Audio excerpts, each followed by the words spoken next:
Mon Seigneur et mon Dieu, je crois de tout mon cœur que tu es ici, que tu me vois, que tu m'entends. Je t'aime, je t'adore, je te demande pardon. Aide-moi à vivre de mon mieux ces moments de prière. Marie, ma mère immaculée, Saint Joseph et mon ange gardien, intercédez pour moi.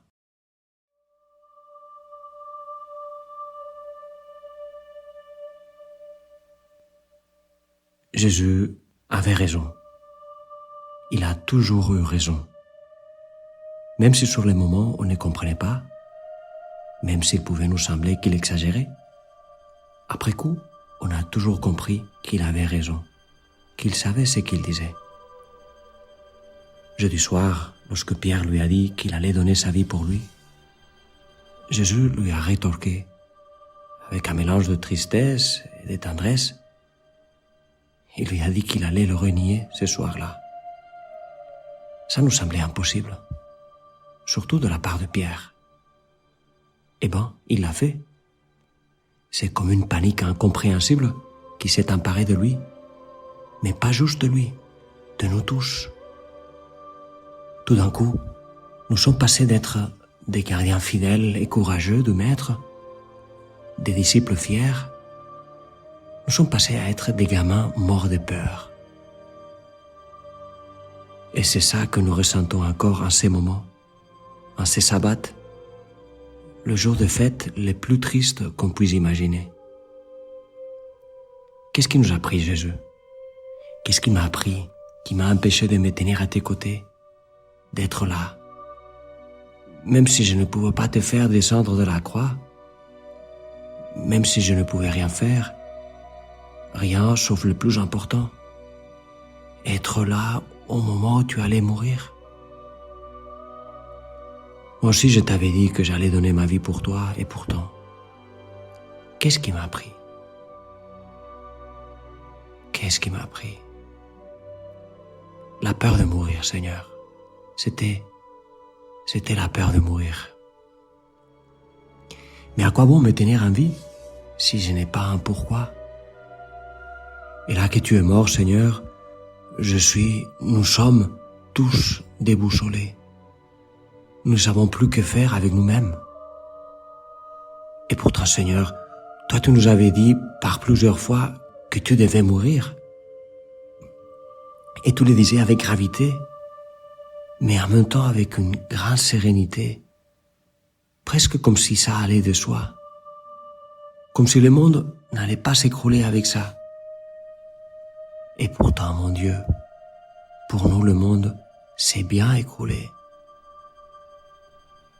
Hier, j'ai eu un long combat avec moi-même avant de me décider à quitter notre cachette ici au Cénacle, me décider pour monter au calvaire. À la fin, j'ai réussi à partir. Et c'est pas que le combat soit fini avec ça. Il a juste changé de forme. En fait, il est devenu plus profond.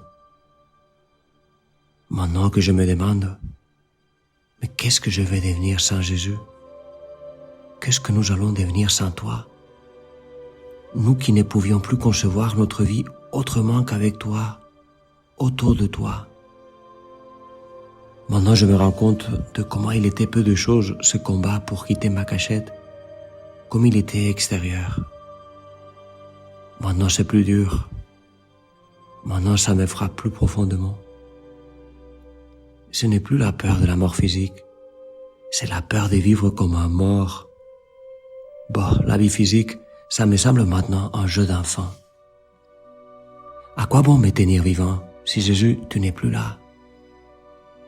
Et en plus, si moi-même, par lâcheté, je n'étais pas là au moment où tu es mort dans les mains de ces chefs aveugles et corrompus de notre peuple. Comment on peut mûrir en 24 heures? Comment on peut découvrir en soi-même des profondeurs qu'on ne connaissait même pas? Mais bref, à la hauteur où j'en étais il y a 24 heures, à ce niveau qui maintenant me semble si élémentaire, j'ai eu quand même un rude combat avec moi-même. Et enfin, j'ai réussi à trouver au fond de moi le courage pour monter au calvaire,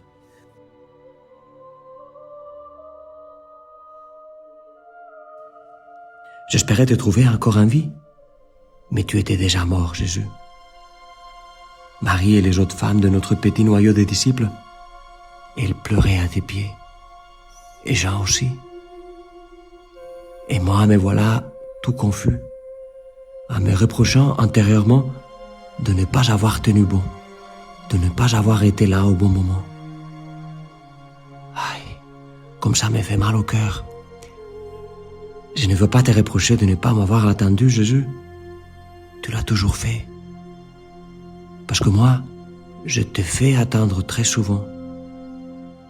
Et encore une fois, cette dernière fois, je t'ai fait attendre. Mais cette fois, tu n'étais plus là. Aïe, comme ça fait mal, Jésus. Marie est incroyable. Elle était dévastée comme seule peut l'être la maman d'un jeune garçon mis à mort de la façon plus injuste qui soit. Et en plus, quel garçon et quelle maman. Et pourtant, avec ses chagrins et cette douleur indescriptible, en attendant l'arrivée de Joseph d'Arimathie, qui allait prendre en charge le corps de Jésus, eh bien Marie, elle a encore réussi à se rendre compte que j'étais là. Et il lui a suffi de me voir, de me regarder dans les yeux, pour comprendre ce regret qui me traversait. Elle m'a pris entre ses bras. Elle pleurait, mais en même temps, elle me consolait. Elle a tout compris. Sans dire un mot, elle m'a redonné la paix. La paix qui était en train de me quitter à toute vitesse. Et moi qui avançais vers un abîme peut-être comme celui qui a mené Judas au désespoir. Que Dieu, dans sa miséricorde infinie, ait pitié de lui. Jésus, tu n'es plus ici parmi nous, mais je te parle parce que je suis convaincu que tu m'écoutes depuis les profondeurs de notre Dieu. Je suis sûr qu'il t'a accueilli avec Abraham et Isaac et Jacob, avec tous les justes qui nous ont précédés.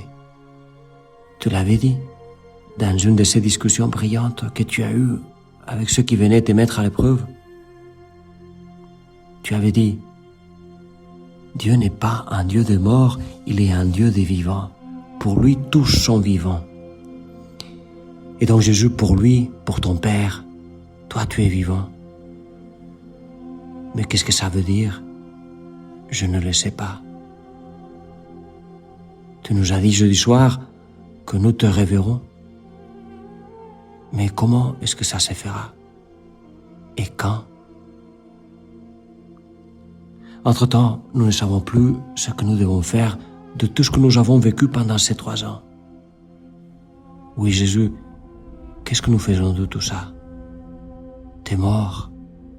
Nous avons cru que tout ce que tu disais était vrai, même si parfois nous n'avons pas tout compris, et parfois très peu. Mais maintenant, quelle autorité aura tout ça?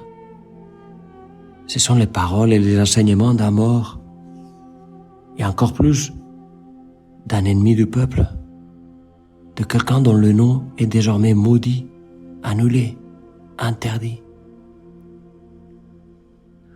Voici, Seigneur, tout ce qui nous traverse l'esprit depuis hier. Nous ne comprenons plus rien.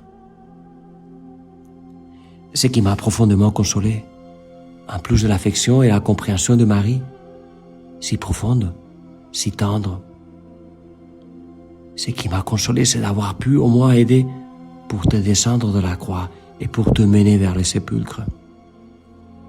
On a dû tout faire à grande vitesse. Nous qui aurions aimé prendre le temps pour bien te nettoyer, bien t'embaumer. Comme il a été dur de devoir rouler si tôt la pierre devant le tombeau, puisque le Shabbat nous tombait dessus. Rouler la pierre sans avoir à peine commencé à faire le deuil, sans avoir encore commencé à verbaliser ce qu'on avait dans le cœur.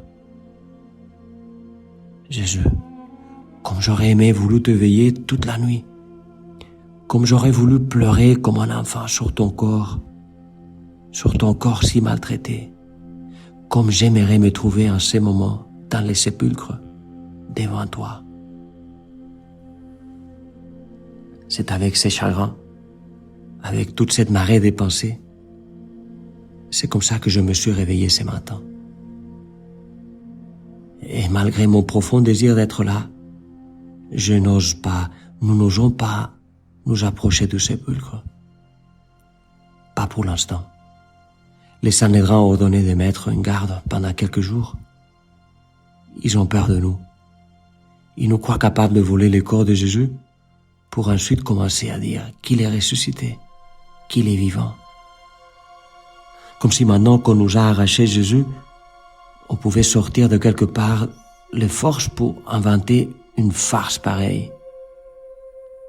Moi, Jésus, je le force pour pleurer. Non, je ne suis pas désespéré, Jésus. Je n'ai pas perdu la foi en Dieu. Mais je ne sais plus ce qu'il s'attend de moi. Je ne sais plus ce que tu voudrais que je fasse. Aucun parmi nous ne le sait. Je regarde Marie. Elle est triste et fatiguée, comme épuisée après un long voyage. Mais elle est sereine, avec une sérénité qui nous surprend tous et qui nous nourrit tous. Jésus n'est plus là, mais nous avons Marie. Ce sera Marie qui désormais nous mènera de l'avant.